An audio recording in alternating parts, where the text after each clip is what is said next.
let's imagine an artist that has had a few different deals, a few different options that's been extended on their particular contract. So they made their first record. They said, okay, we're going to invest in the second one related to them being able to make a third record. So they got three different things that are going on. Each one of them garnered an advance, probably a little bit more than the past, right? So let's just say, 100,000 was the first one, 200,000 is the second one, 250,000 is the third one.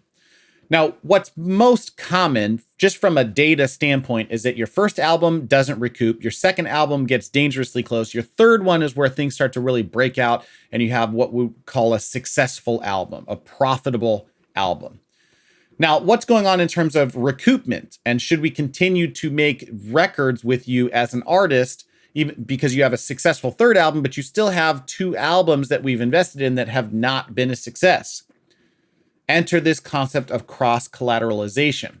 Now, cross-collateralization is a fairly simple concept in theory. It gets kind of murky in application, and we'll look at examples of this in person, but earnings from one record will be used to recoup your debt from all albums within a contract period. Okay, so earnings from one record will be used to recoup debt from all albums within a contract period. So what that specifically means in the example that I gave you guys just a second ago is that earnings from album 3, the profitable, successful album, will be used to pour back into the debt the unrecouped balance of album 2 and album 1.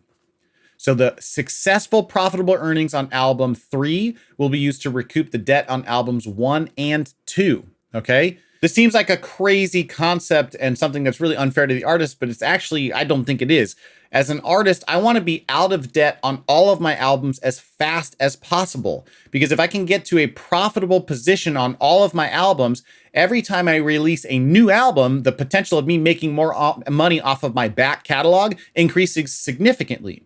So cross-collateralization is definitely a interesting standpoint and concept to put forward from the record label side. But as somebody who understands how the finances work, I really would actually like that as an artist. It's just kind of unfortunate for me for that period of time where I'm in debt for 3 albums, but the second I'm out of debt on all 3 and continue to move forward on albums 4, 5, 6, however I do it, the better off I am financially speaking if I can recoup my advance on all 3 of those albums.